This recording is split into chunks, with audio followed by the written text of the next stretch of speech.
I want to congratulate you on your purchase of your new Bennett Sport Tabs. You are going to be amazed at what they will do for your boat.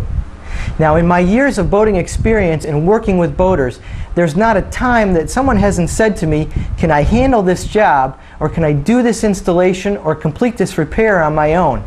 I want to assure you that your new Sport Tabs are designed for the do-it-yourselfer. Today we're going to walk you through that installation, and right now I want to give you an idea of what's in the kit so you can see exactly what is involved. Each M80 and M120 kit come complete and ready to install on the boat. We're going to walk through the components in the order that they fall in the system, starting with the helm control, which is placed at the dash, where the operator will actually control the trim tabs, which runs to the hydraulic power unit. To the hydraulic power unit are connected the port and starboard tubing runs, which connect the hydraulic power unit to the port and starboard actuators. These actuators are mounted onto the trim tabs, and the trim tabs themselves are secured to the hull with backing plates and hinge plates. We complete the kit with the necessary hardware and fasteners to do the installation. Here we've laid out a few of the tools that you're going to need to complete your trim tab installation. Now, fortunately, you don't have to own the tool department at the local hardware store to carry this job out. You'll need a few of your favorites, maybe a favorite screwdriver or a pair of pliers, an electric drill, some masking tape, Teflon tape. A pair of vice grips will make the job easier. It doesn't take a lot, just a little forethought, and the job will go smooth. There are two things that we need to make our installation go smooth. The first is to put a little planning into what we're about to do. The second is to take a look through the installation instructions. Now, I know many people out there think that the installation instructions are just somebody else's opinion, but we put a lot of thought into these, and they're going to make the job go much smoother.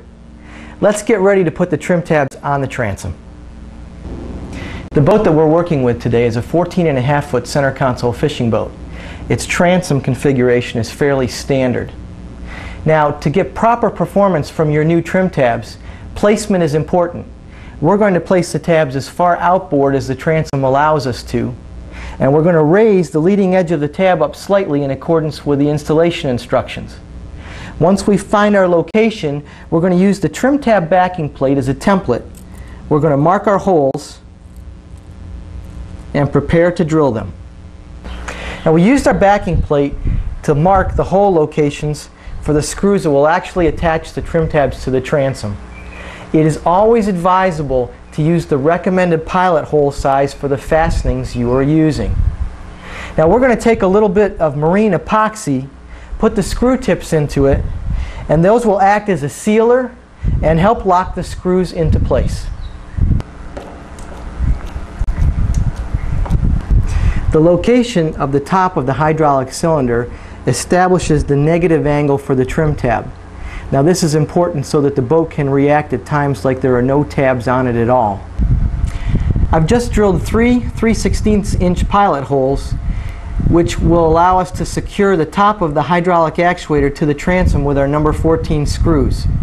We've also drilled a 3/4" hole that the actual fluid line will pass through. Now we're ready to attach our hydraulic tubing. As we attach the hydraulic tubing to the top of the actuator, it's important that we install the brass fitting very straight. So we'll put it in and we'll turn it hand tight and finish the installation with a 7/16" wrench. Now, it's important that we don't use any Teflon tape or pipe compound at this joint, as it can foul the internal passage within the actuator. It's also important that we don't over-tighten the fitting so we don't strip the threads in the plastic of the upper hinge of the actuator. You'll notice that one end of your hydraulic tubing has tape on it. That's to keep dirt and debris out of the hydraulic line when you run it through the transom. That's very important to keep dirt and debris out of any hydraulic system. Just prior to tightening the screws for the top of our hydraulic actuator, I'm going to add just a little bit of marine grade sealant around the outside edge. That'll seal the holes that we've made in the back of the transom.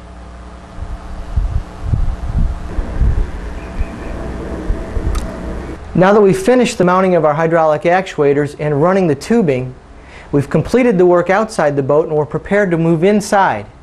The first thing we need is a dry location for our hydraulic power unit. Now in this boat, I've chosen a bulkhead inside the battery compartment to locate the mounting bracket for the hydraulic power unit. This compartment should remain fairly dry, giving us many years of service from our hydraulic power unit. We've filled the hydraulic power unit with any type of automatic transmission fluid, and now we're ready to slip it into its bracket in the battery compartment.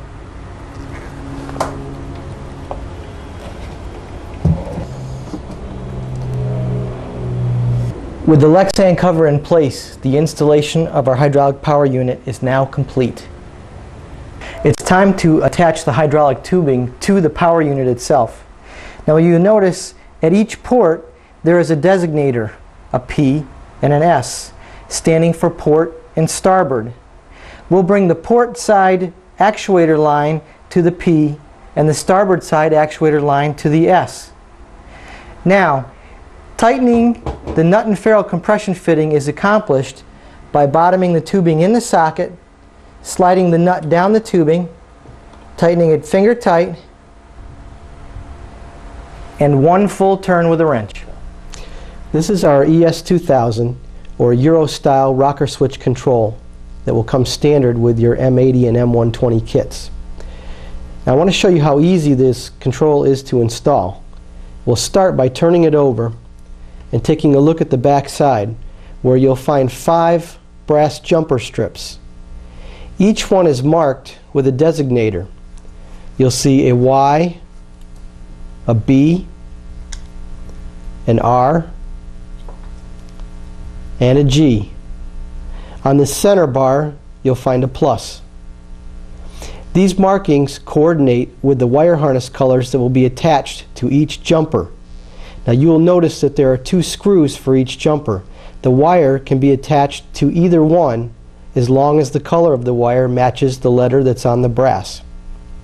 Yellow will go on top, blue on the bottom, red to my left, green to my right.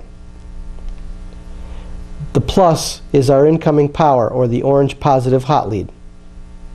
Now I want to show you how easy it is to put this switch into the dash. We're going to use a plexiglass display now that we've moved inside to simulate the installation of your helm control. Now we're going to start by taking a 2.5-inch hole saw, locating a convenient location for the control, making sure that there's nothing underneath it that is in the way, and making the 2.5-inch hole. You will also see on our display that we've drilled 4 7/64" holes in order to mount the screws that will actually hold the switch in place. Once our holes are made, we can pull our wire harness and hot lead through the hole, making sure first that our gasket is in place. Once the wires have been attached per the color code, we can slip the control into the hole and mount it with the number 8 by 1/2-inch screws. Once our number 8 screws are secured, we can complete the control installation by snapping on the bezel.